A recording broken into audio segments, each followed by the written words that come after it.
राजमाता अहिल्याबाई होळकर बहुजनांचं प्रेरणास्त्रोत त्यांच्या जयंतीनिमित्त सर्व भारतीय बांधवांना हार्दिक हार्दिक अशा शुभेच्छा आणि राजमाता अहिल्याबाई होळकरांना कोटी कोटी प्रणाम। आज या ठिकाणी बहुजन समाज पार्टीच्या वतीनं आम्ही त्यांना अभिवादन करण्यासाठी एकत्र आलो आहोत। देशभरामध्ये अहिल्याबाई होळकरांच्या कार्याचं काम पोहोचवण्याचं काम मान्यवर कांशीराम साहेब आणि आदरणीय बहन कुमारी मायावती यांनी केलेलं आहे। बहुजनांना ओबीसींना मंडल आयोग लागू करण्यासाठी खऱ्या अर्थानं कोणी कष्ट केला असेल तर ते बहुजन समाज पार्टीचे संस्थापक बामसिपचे संस्थापक बहुजन नायक मान्यवर कांशीराम साहेब आणि 4 वेळच्या उत्तर प्रदेशच्या मुख्यमंत्री आदरणीय बहन कुमारी मायावती यांनी केलेलं आहे। व्हीपी सिंग सरकारला पाठिंबा देताना मान्यवर कांशीराम साहेब आदरणीय बहनजींनी 2 अटी घातल्या होत्या। एक, मंडल आयोग लागू करणे आणि भारतरत्न डॉक्टर बाबासाहेब आंबेडकरांना देणं, महामानव डॉक्टर बाबासाहेब आंबेडकरांना भारतरत्न किताब देणं, या 2 प्रमुख अटी व्हीपी सिंग सरकारला पाठिंबा देताना घातल्या गेल्या होत्या।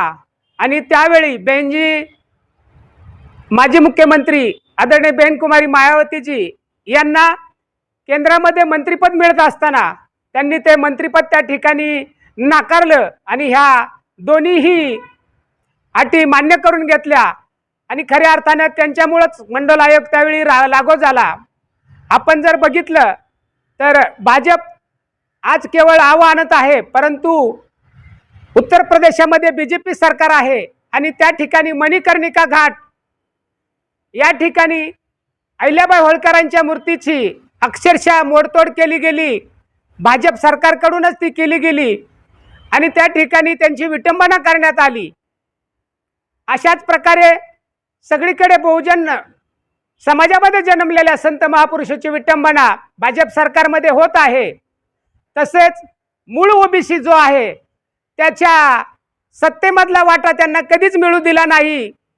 उलट त्यांच्या लोकसंख्येच्या प्रमाणामध्ये जागा मिळायला पाहिजेत, परंतु त्यांच्या खऱ्या अर्थाने जागा गेल्या 75-76 वर्षामध्ये त्यांच्या मुख्य जागांवरती दरोडा पडला गेला आणि ओबीसीच्या जागा इतरांनी लाटल्या गेल्या। बहुजन समाज पार्टी मात्र घोषणा आहे का जिसकी जितनी संख्या भारी उसकी उतनी हिस्सेदारी, आणि लोकसंख्येच्या प्रमाणामध्ये केवळ देशातली 3 नंबरची राष्ट्रीय पार्टी बहुजन समाज पार्टी ह्याच खऱ्या अर्थाने बहुजनाला न्याय देण्याचं आणि सत्तेमध्ये वाटा देण्याचं काम आदरणीय बहनजीच्या नेतृत्वामध्ये करण्यात आलेलं आहे। महाराष्ट्रामध्ये आम्ही ओबीसी बरोबर आहोत। ओबीसींचा खऱ्या अर्थाने हक्क अधिकाराचा लढा बहुजन समाज पार्टी स्थापने अगोदरपासूनच लढत आहे आणि त्यांच्या बहुजन समाज पार्टीच्या राष्ट्रीय अध्यक्ष आदरणीय बहन कुमारी मायावतीजी यांच्या नेतृत्वामध्ये आम्ही हा लढा लढत आहोत। बहुजन समाज पार्टीची घोषणा आहे बीएसपी के 3 कप्तान, दलित, ओबीसी, मुसलमान, आणि त्याप्रमाणेच आम्ही या बहुजनांसाठी कार्य करत आहोत।